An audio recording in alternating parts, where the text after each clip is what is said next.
जय महाराष्ट्र. मी आज आपल्यासमोर 2-3 दिवसाच्या नंतर आज पहिली वेळ मी पोस्ट करत आहे. बऱ्याच दिवसापासून वेगवेगळ्या चर्चेला उधाण येत आहे. प्रथमतः तर मी तुम्हाला सगळ्याला सांगू इच्छितो की मी कोणावरही नाराज वगैरे होऊन गेलेलो नाहीये. उद्धव साहेबांवर तर मुळीच नाराज नाहीये. उद्धव साहेबांनी मला खूप प्रेम दिलं, त्याबद्दल दुमत नाहीये. आणि राऊत साहेब किंवा हे कोणती मोठी मंडळी जर कोणी बोलत असेल तर ते त्यांचा हक्क आहे. त्यांनी माझ्यावर खूप मोठं प्रेम केलेलं आहे, त्याच्यामुळे ते बोलतील. काय अडचणीचं नाही. माझ्या वडिलाप्रमाणे आहेत ते बोलले तर मला काही त्याच्यात वाईट वाटणार नाही. पण हे सगळं करत असताना 18 तारखेपर्यंत तरी आम्ही कोणीच कुठं गेलेलो नव्हतो. पण ज्या पद्धतीचं गैरविश्वास किंवा अतिरेक झाला बोलण्याचा, त्याच्यानंतर बऱ्याचशा मंडळीने विचार केला की आता तिथं थांबून सुद्धा काही फार उपयोग होणार नाही. आणि खरं सांगायचं तर आपण सर्वांना माहिती आहे की खूप दिवसापासून आपण पाहतोय की सत्तेशिवाय कुठलेही कामं कार्यकर्त्याची होत नाहीये. त्यामुळं कदाचित या सगळ्या गोष्टीचा जे काही मी पाऊल उचललं त्याच्या मागचं एक मोठं कारण असू शकते की माझ्या मतदारसंघामध्ये विकास कामे करावं लागतील. लोकांनी खूप मोठ्या आशेनं मला निवडून दिलेलं आहे आणि मला त्यांची कामं करणं कर्मप्राप्त आहे. आणि तुम्हालाही माहिती आहे सगळ्याला की आपल्याला कुठल्याही प्रकारची निधी मिळत नव्हती. माझ्याकडं जे असणारे 5 कोटी रुपये जे एमपी लाडमधून मिळतात ते अतिशय अपुरे आहेत. आणि प्रत्येक गावात गेलं की प्रत्येकाला काही ना काहीतरी अपेक्षा आहे. त्यांनी खूप मोठ्या आशेनं मला खासदार म्हणून निवडून दिलेलं आहे. तर मी यांची कामे कशी करायची किंवा निधी कुठून मिळवायचा किंवा मग लोकांची जी काही कामं असतील, मग तहसीलमधले असो, पंचायतमधले असो, नगरपंचायतमधले असो, नगरपालिकेतले कोणचे फॉरेस्टचे असो किंवा कुणाचे कुठलेही जे काही कामं करायची असतील तर तुम्हाला सगळ्याला माहिती आहे की हे कामं होत नव्हते. सत्तेमध्ये असल्याशिवाय करता येत नव्हते. त्यामुळं हे पाऊल उचललं असेल. कदाचित बऱ्याच जणांना पटलंही असेल, बऱ्याच जणांना पटलंही नसेल. पण मी जसं सांगत असतो की जनता जनार्दन आहे आणि मला माझ्यावर खूप त्या लोकांनी सगळ्यांनी प्रेम केलेलं आहे. मला खूप मोठ्या आशेने निवडून दिलेलं आहे. आणि मी त्यावेळेस कदाचित मी म्हणत होतो निवडणुकीच्या आधी की मी तुमच्या सालाना मला ठेवा आणि मी तुमचं साल नेकीनं पार पाडेन. मी 2 वर्षापासून प्रयत्न करतोय. सगळं निष्ठेनंच आपल्यासोबत आहे, पुढेही राहणार आहे. पण मला काम तुमचे जर करायचे असतील, जर निधी जर आणायचा असेल, आपल्याकडे विकास जर आणायचा असेल तर सत्तेत जाणं हे कर्मप्राप्त आहे. आणि त्यामुळं हे पाऊल मी उचललेलं आहे. जसं मी बोललो होतो की आपल्या सालानी मला ठेवा, मी नेकीनं काम करेल, तसंच मी आजही बोलतोय की मी तुमचे नक्की नेकीनं काम करेल आणि माझ्यावर जी तुम्ही जबाबदारी टाकली आहे ते मी पूर्णपणे पार पाडेल. त्याबद्दल तुम्ही कोणी बाळगायचं कारण नाहीये. आता बरीचशी मंडळी माझ्यावर खुश असू शकते, बरीचशी मंडळी माझ्यावर नाराज असू शकते. पण ज्यांना कळायला असेल की मी का गेलोय तर ते लक्षात घेतील.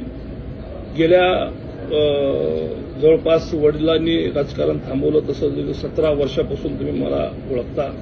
मी तुमच्या सानिध्यात आहे. तुम्ही मला खूप मदत केली, खूप माझ्या पाठीशी खंबीरपणे उभा टाकलात आणि तुम्हालाही माझा स्वभाव माहीत आहे.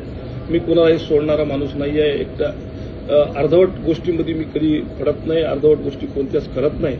माझ्यासोबत जी मंडळी 17 वर्षापासून आहे ते आजही आहे. मला सोडून कोणी गेलेलं नाहीये.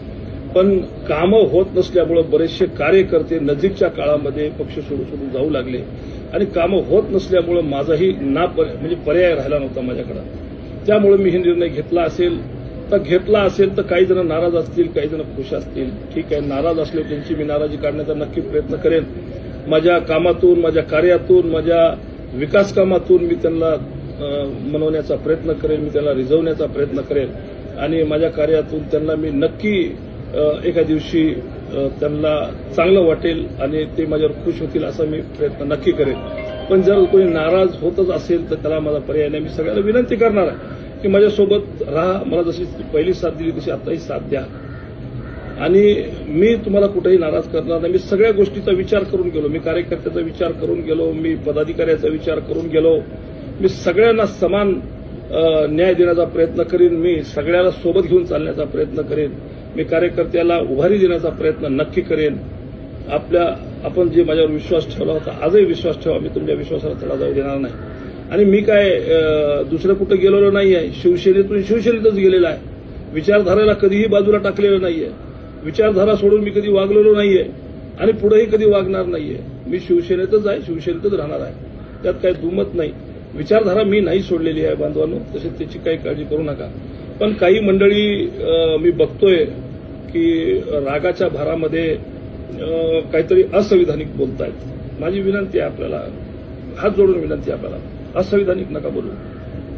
संविधानिक बोला. तुमचा राग करायचा व्यक्त व्हा, नक्की व्यक्त व्हा. मी जर कुठं चुकलो असेल तर माझ्यावर राग करणं तुमचा हक्क आहे. मला नक्की करा, पण असंविधानिक नाही.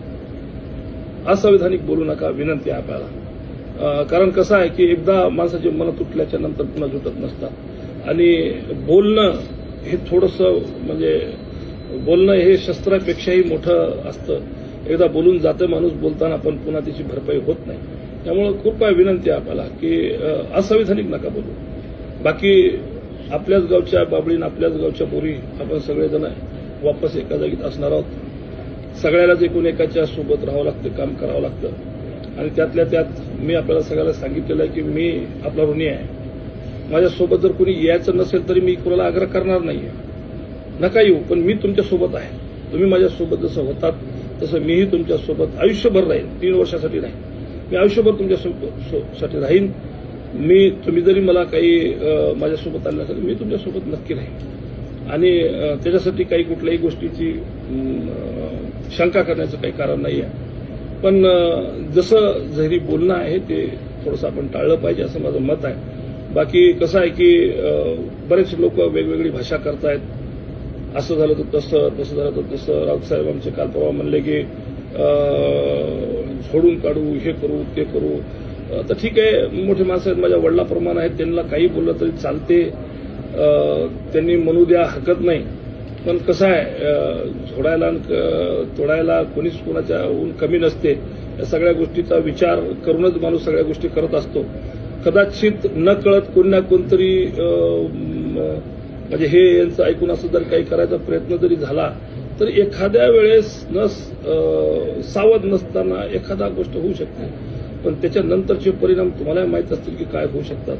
त्यामुळे आपल्याला एकदा सगळ्यांना विनंती करतो की असं कुठलाही असंविधानिक पद्धतीनं वागू नका. बरं नाही राहणार आहे ते. बाकी सगळ्या माझ्या मित्राला, सगळ्या माझ्या कार्यकर्त्याला विनंती आहे की माझ्यासोबत यावं. मी आपली काळजी घ्यायला तत्पर आहे. हमेशा तुमच्यासोबत होतो, हमेशा तुमच्यासोबत राहील. त्यात कुठल्याही दुमत कोणी बाळगायची गरज नाही. जय महाराष्ट्र.